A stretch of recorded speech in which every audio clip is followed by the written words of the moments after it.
Hello everyone. आज हम लोग जो एक एसेट अकाउंट बनाएंगे जिसमें डेप्रिसिएशन जो चार्ज होगा वो डिमिनिशिंग बैलेंस मेथड से उस पर डेप्रिसिएशन चार्ज करेंगे। इसके पहले जो भी वीडियो हमने डाला है उसमें स्ट्रेट लाइन मेथड से डेप्रिसिएशन चार्ज करके दिखाया है, पर इसमें डिमिनिशिंग बैलेंस मेथड जो दूसरा मेथड है उस मेथड को अप्लाई करके एसेट अकाउंट बनाएंगे। तो सबसे पहले डिमिनिशिंग बैलेंस मेथड को जान लेते हैं कि है क्या, किस तरह से यहाँ पे डेप्रिसिएशन चार्ज किया जाता है। तो डिमिनिशिंग बैलेंस मेथड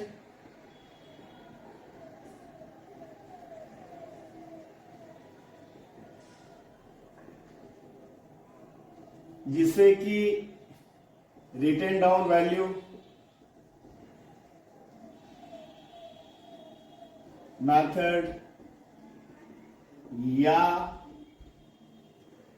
रिड्यूसिंग, इसे WDV मेथड या रिड्यूसिंग बैलेंस मेथड कहते हैं। इसमें होता क्या है कि रेट ऑफ डेप्रिसिएशन तो हर साल वही रहता है जितना परसेंट है, पर डेप्रिसिएशन का अमाउंट बदल जाता है। बदलने का वजह यह है कि यहां जो एसेट घटकर बचता है, उसका बैलेंस जो घटकर बचता है उस पर चार्ज किया जाता है फिर डेप्रिसिएशन नेक्स्ट ईयर। तो इसे इस तरह से समझते हैं, सपोज 1 लाख का मशीन है ना, इस पे 10% डेप्रिसिएशन है, तो 10% डेप्रिसिएशन फर्स्ट ईयर के एंड में जो डेप्रिसिएशन किया 10% हो गया। 1 लाख का 10% कितना होगा? 10,000।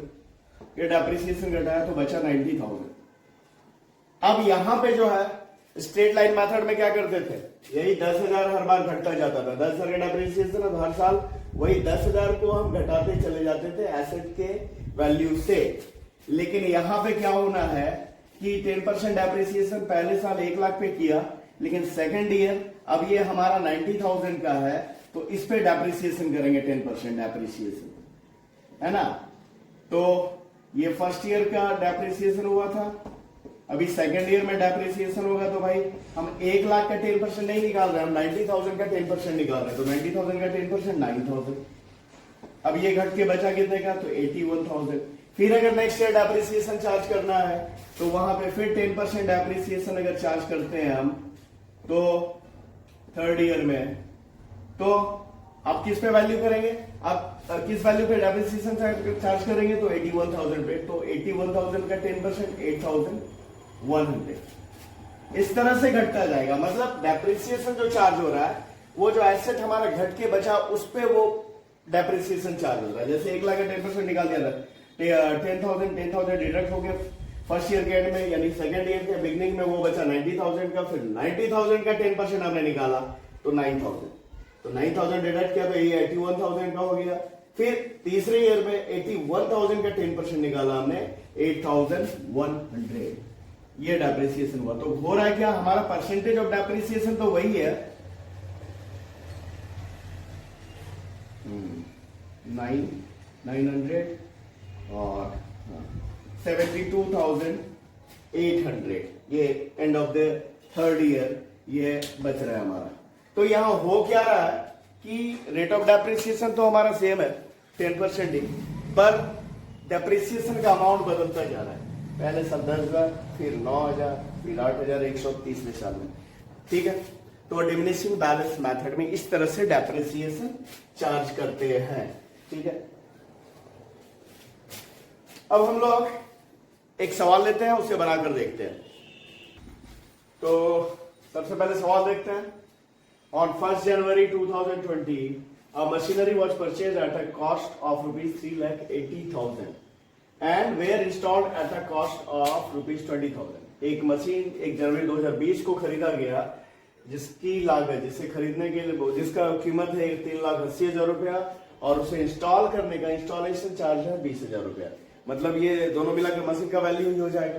क्या होता है, मैंने बताया मशीन जो खरीदा उस समय जो भी सारा खर्च किया गया उसे यूज में लाने लायक बनाने के लिए, वो सारा उस एसेट के वैल्यू में ही ऐड हो जाता है।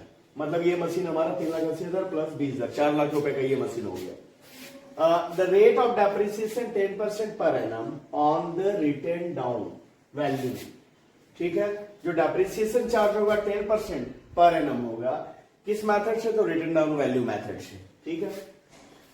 One another machinery was installed on 1 जुलाई 2020। एक दूसरा मशीन 1 जुलाई 2020 को इंस्टॉल किया गया एट अ कॉस्ट ऑफ ₹60,000, जिसकी लागत 60,000 रुपए है। The firm installed one more machinery, अच्छा तीसरा मशीन भी खरीदा गया है, ऑन 1 जनवरी 2023, 1 जनवरी 2023 को तीसरा एक मशीन खरीदा गया at a cost of ₹1 lakh. Show the machinery account, machinery account है ना, फॉर 4 ईयर्स, 4 साल के लिए हमें मशीनरी अकाउंट बनाना है। ईयर एंड ऑन 31 मार्च, साल जो समाप्त होता है कब होता है? 31 मार्च को, यानी ये फाइनेंशियल ईयर है तो अप्रैल में स्टार्ट होगा और अप्रैल 1 को स्टार्ट होगा, मार्च 31 को एंड होगा। ठीक है, तो हम लोग सबसे पहले फॉर्मेट,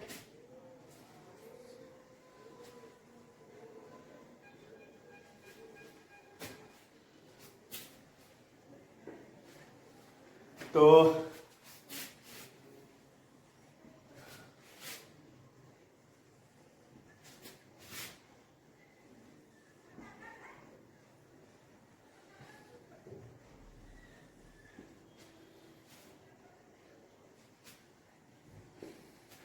क्या ये कॉलम डेट का, फिर पर्टिकुलर्स, फिर अमाउंट का कॉलम, और इतना इधर भी डेट, पर्टिकुलर्स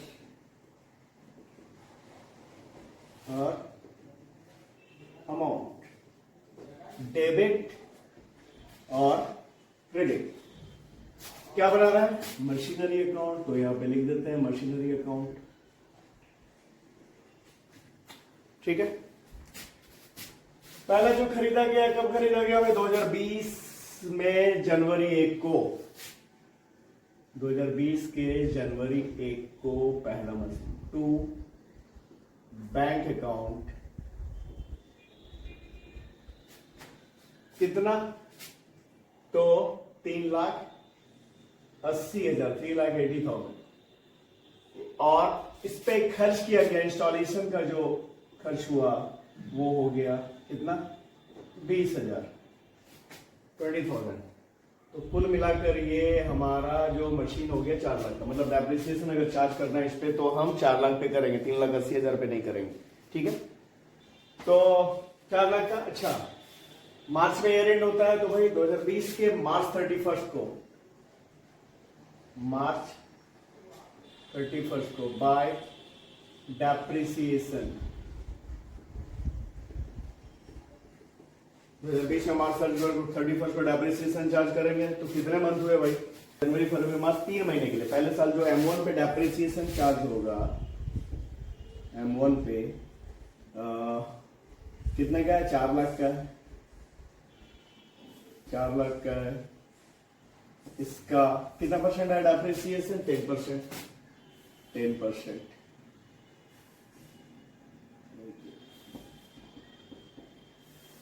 तो कितना होता है?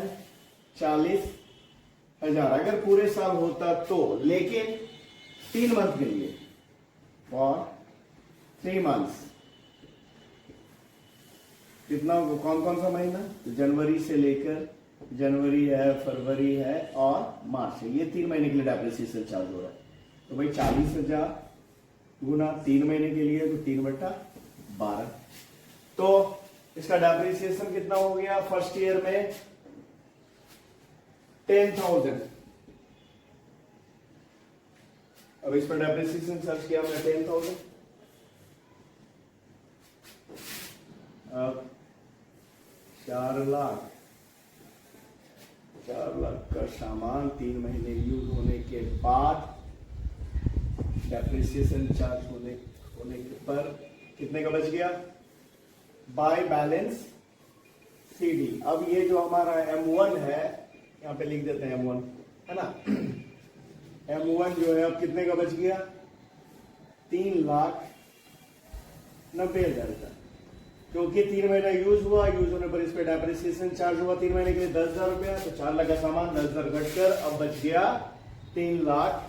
90,000 का। अब इसे बैलेंस को कैरी करते हैं तो अगले साल के शुरू में मतलब 2020 के अप्रैल 1 को साल खत्म हुआ, 2020 के मार्च 31 को स्टार्ट होगा, अगला साल जो शुरू होगा 2020 के अप्रैल 1 को, है ना। तो टू बैलेंस बीडी हमारा M1 अब कितने का बचा, 4 लाख का था, 10,000 का डेप्रिसिएशन के बाद अब वो बच गया हमारा 3,90,000, ठीक है। और इस साल फिर एक मशीन ले रहे हैं हम। One another machinery was installed on 1st July 2020 at a cost of 60,000। एक दूसरा मशीन 1 जुलाई 2020 को, तो जुलाई 1 को टू बैंक अकाउंट, कौन सा, तो M2 कितने का खरीदा गया है, तो ये खरीदा गया है 60,000 रुपए का, दूसरा मशीन। अब इस पर डेप्रिसिएशन चार्ज करेंगे एंड ऑफ द ईयर, तो ये साल कब खत्म होगा, 2020 का अप्रैल में शुरू हुआ है, तो ये खत्म होगा 2021 के मार्च 31 को। तो इस पर डेप्रिसिएशन चार्ज करेंगे, डेप्रिसिएशन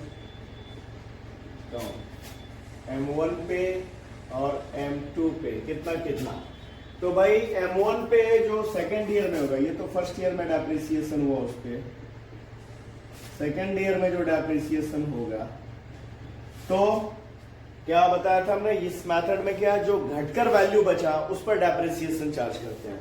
तो घटकर वो बचा कितने का, 3,90,000 का, इस पे डेप्रिसिएशन चार्ज होगा। तो हाँ, तो 3,90,000 का पूरा 10% 39,000। लास्ट ईयर जो हुआ था चार्ज तो मात्र 3 महीने के लिए, क्योंकि जनवरी में खरीदा ही गया था, साल खत्म हो रहा था मार्च में, तो जनवरी फरवरी मार्च 3 मंथ के लिए। पर इस साल तो नहीं, इस साल तो पूरे साल का डेप्रिसिएशन चार्ज होगा। तो M1 का 39,000, ठीक है। और M2 का देख लेते हैं, तो भाई M2 हमारा जो है वो कितने का है, वो खरीदा था 60,000 रुपए का, तो 60,000 का 10% कितना हो गया, 6,000 6,000 का डेप्रिसिएशन। लेकिन कब खरीदा है, जुलाई में, तो भाई जुलाई, साल शुरू होता है अप्रैल में, तो अप्रैल में जून तो निकल गया, तो जुलाई से लेकर मार्च तक कितने मंथ, तो 9 मंथ, 9 मंथ के लिए डेप्रिसिएशन चार्ज होगा, 9 मंथ। जुलाई टू मार्च, तो भाई 9 मंथ के लिए तो 6,000 डेप्रिसिएशन पूरे साल का, उसका 9/12 कर देते हैं, तो 4,500। M2 पे जो डेप्रिसिएशन चार्ज होगा 4,500, और M1 का तो निकाला ही हमने 39,000, तो 39,000 और 4,500 मिलाकर हो गया 43,500। अब मैं बैलेंस करते हैं,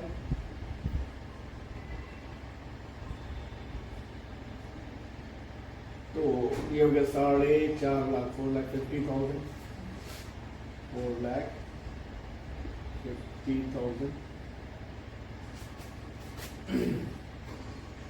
बाय बैलेंस CD। M1 कितने का बचा, तो M1 390 में 39,000 डिडक्ट हुआ, तो 390 में 39,000 निकल गया, तो 3,51,000 का, और M2 60,000 में 4,500 निकल गया, तो 55,500, ठीक है। अब इसे जोड़ते हैं तो 40, कितना हो जा रहा है हमारा, 500 6, उसके बाद 5,10, 4,06,500 इन दोनों को जोड़कर डाल, 4,06,500 दोनों में से मिलाकर। पहला M1 बचा कितने का, 351 का, और M2 बचा हमारा 55,500 का, ठीक है। अब इसके बैलेंस को कैरी करते हैं, तो बैलेंस कैरी कब होगा भाई, 2021 के मार्च 31 को साल समाप्त हुआ, तो 2021 के अप्रैल 1 को नए साल में टू बैलेंस बीडी कितना 4,06,500। ये दोनों M1 और M2 का टोटल है बचे हुए एसेट का। अब यहां जो डेप्रिसिएशन करेंगे पहला साल, दूसरा साल, तीसरे साल, यानी 2021 अप्रैल को शुरू हुआ तो एंड कब होगा? तो 2022 के मार्च 31 को बाय डेप्रिसिएशन अकाउंट। ये तीसरे साल में हम लोग, तो थर्ड ईयर में जो डेप्रिसिएशन होगा M1 पे और M2 पे, तो देख लेते हैं M1 पे भाई। तो M1 पे जो चार्ज होगा इस साल वो कितने का रह गया? इस साल उसका जो ये वैल्यू है इस पे चार्ज होगा। रिड्यूसिंग बैलेंस मेथड है, जो घट के बचा एसेट उस पर डेप्रिसिएशन चार्ज करेंगे। तो किस पे करेंगे? तो भाई कितने का बच गया ये थर्ड ईयर में?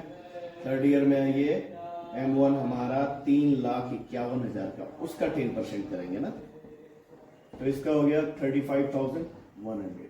M1 पे जो डेप्रिसिएशन होगा 35,100। और M2 पे ये फर्स्ट ईयर में था, इसका तो फर्स्ट ईयर यही था ना, सेकेंड ईयर में जो चार्ज होगा इस पे किस पे होगा? तो इसका बचा हुआ वैल्यू कितना है? इसका वैल्यू है बचा हुआ 55,500।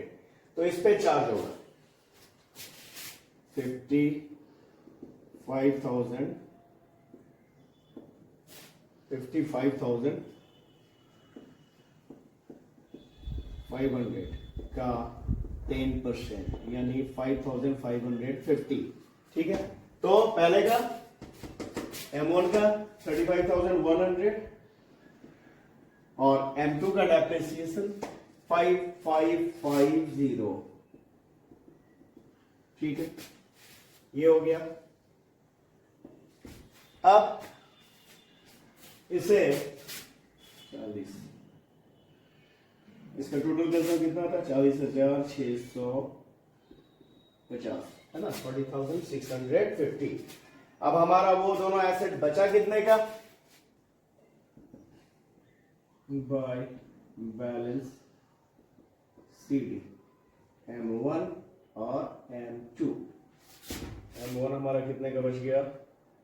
तो 3,51,000 में हमने 35,100 घटाएंगे तो बचेगा 3,15,900 का।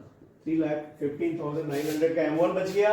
और M2 हमारा कितने का बचा? तो 55,500 में 5,550 डिडक्ट करेंगे तो बचेगा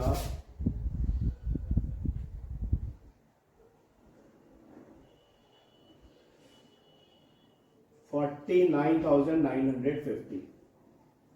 49,950 ये बचा। इसका टोटल करते हैं तो कितना होता है? 3,65,850। ये दोनों मशीन M1 और M2 मिलाकर। ठीक है, कितना भाई? 4,06,000, 4,06,500, 4,06,500। ठीक है, ऐसे भी 4,06,500 में 40,650 घटाएंगे तो ये 365,850 निकल जाएगा। ये किसका टोटल है? तो M1 और M2 जो हमारे पास अब बचा है। ठीक है, तो इस बैलेंस को नेक्स्ट ईयर में कैरी करते हैं।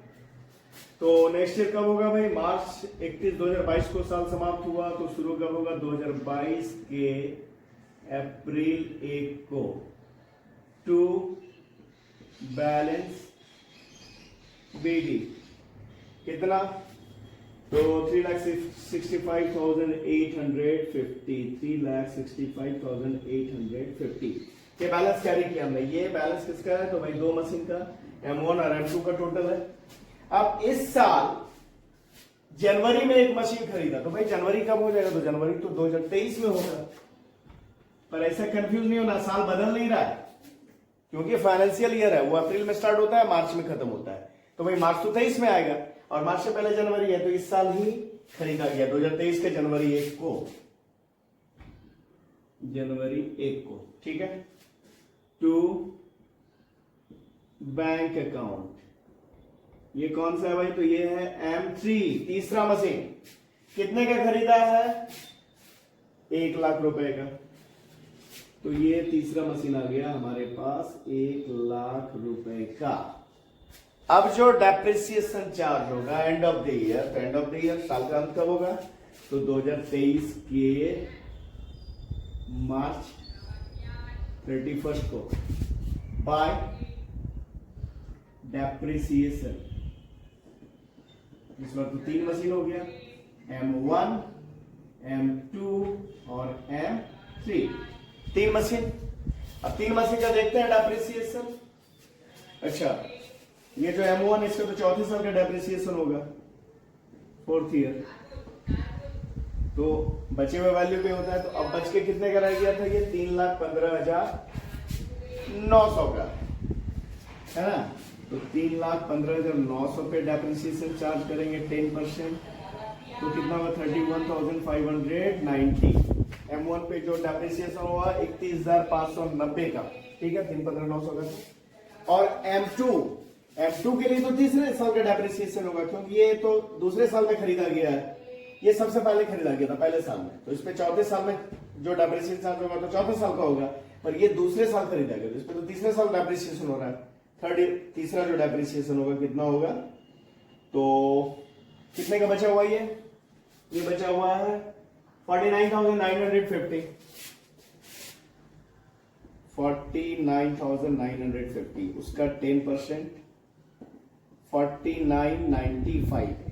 इस पे जो चार्ज होगा डेप्रिसिएशन 4,995 का, ठीक है, ये हो गया। और जो तीसरा मशीन खरीदा गया है, अब M3 की बात करते हैं। M3, ये M1 का, M2 का, M3 हमारा 1 लाख का है। M3 हमारा कितने का? तो 1 लाख का है ना। 1 लाख पे 10% कितना होता? तो होता 10,000। पर खरीदा कब गया है? तो खरीदा गया है हमारा जनवरी में, तो जनवरी, फरवरी, मार्च, 3 महीने का डेप्रिसिएशन होगा, ठीक है। तो डेप्रिसिएशन फॉर 3 मंथ्स,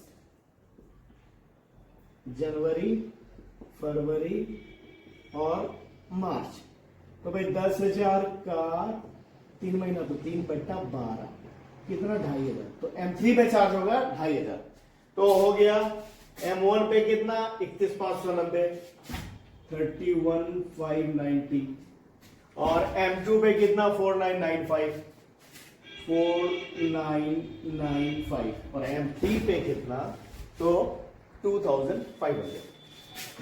इस तरह से डेप्रिसिएशन चार्ज हुआ, ठीक है। अब ये जो हमारा है टोटल करेंगे तो कितना हो गया?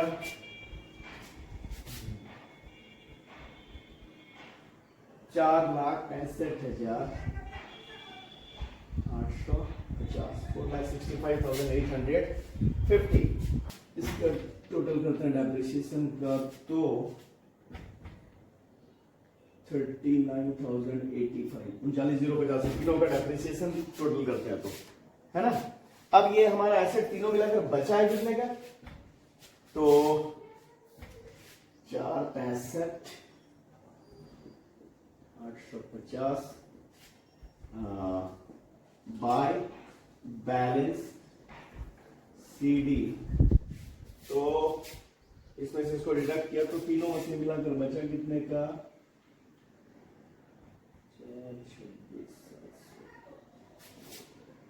4,26,765 का तीनों मशीन मिलाकर बचा हुआ है चौथे साल के अंत में।